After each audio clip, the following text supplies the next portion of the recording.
And with the two sides agreeing to enter the opening ceremony behind one flag, it looks as though the Koreas are on the path to a peaceful PyeongChang Winter Olympics. But some of the key details need to be ironed out, like the athletes' uniform. Our Lee Ji-won tells us more.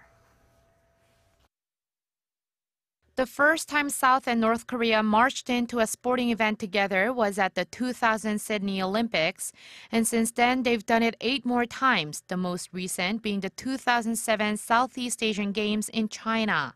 Under the name Korea, athletes from the two sides marched in, holding the unification flag.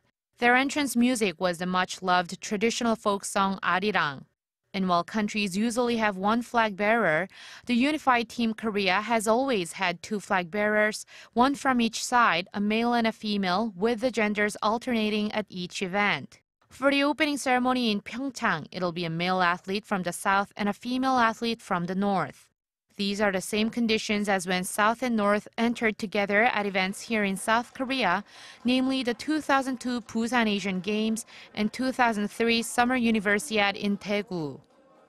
But some say that though the two sides come in together this time too, they'll do so each holding their own flag. This Olympics holds a great deal of meaning to South Koreans since we failed numerous times before finally getting to host the Winter Games. But to not see the national flag of the host country could be quite disappointing to many. Also, the international community's perception of North Korea has changed very much compared to 10 years ago due to Pyongyang's aggressive nuclear development, so it's something to be discussed. The uniform for the athletes at the opening and closing ceremonies is also something to keep an eye on.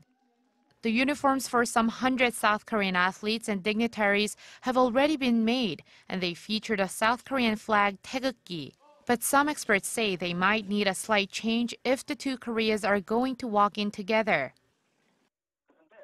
Previously, at the 2006 Korean Winter Olympics, North Korean athletes wore uniforms for the ceremony proposed by South Korea, which did not have much written on them. But it might not be so simple with the design we have now. But then again, if the North Koreans do wear this uniform, I think the taegukgi stitched on the left side of the chest will be covered with the unification flag. With Seoul and Pyongyang marching in together at a global sporting event for the first time in 11 years, there are a lot of details to be discussed. But experts say it'll be a great opportunity to promote PyeongChang 2018 as a Peace Olympics and show the world the need for peace in the Korean Peninsula. Lee Ji-won, Arirang News.